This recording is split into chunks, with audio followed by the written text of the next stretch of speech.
নমস্কার বন্ধুরা, আবার খাবো কুকিং চ্যানেলে আপনাদের সবাইকে অনেক অনেক স্বাগত জানাই। আজকে বাইরে প্রচণ্ড বৃষ্টি হচ্ছে, সেই জন্য আজকে আমাদের রেসিপি হলো খিচুড়ি। আমি আজকে আপনাদের চটজলদি খিচুড়ি রান্না করে দেখাবো। সেজন্য পরিমাণ মতন চাল আর মসুর ডাল ভালোভাবে ধুয়ে আমি প্রেসার কুকারের মধ্যে সব কিছু চাল ডাল দিয়ে দেব 3টে আলু, আর দিয়ে দেব গোটা কাঁচা লঙ্কা আর পেঁয়াজ কুচি। পরিমাণ মতন জল দিয়ে দেব হলুদ গুঁড়ো,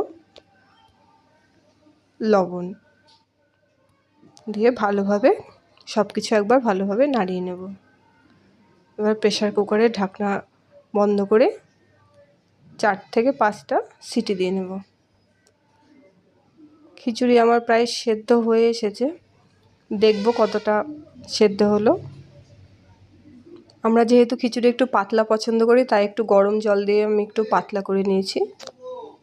এবার আমি একটি মশলা তৈরি করে নেব, যার জন্য প্রথমে দেব রসুন, গোটা রসুন, তারপরে দেব আদা কুচি, দেব কাঁচা লঙ্কা।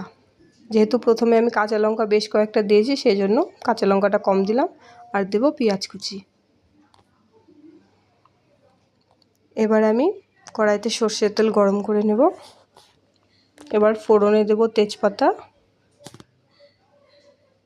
শুকনো লঙ্কা এবং 5 ফোড়ন। ভালোভাবে নাড়াচাড়া দিয়ে নেব। এবার দিয়ে দেব তৈরি করে রাখা মশলাটা।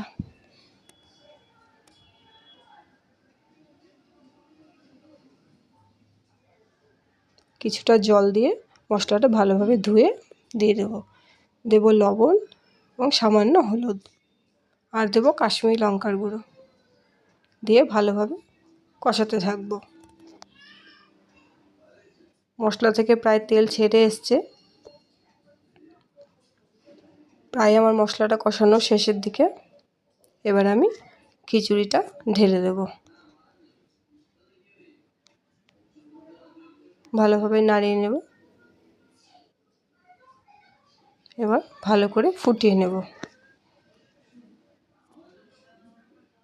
তৈরি হয়ে গেছে আমাদের গরম গরম খিচুড়ি বৃষ্টির দিনে।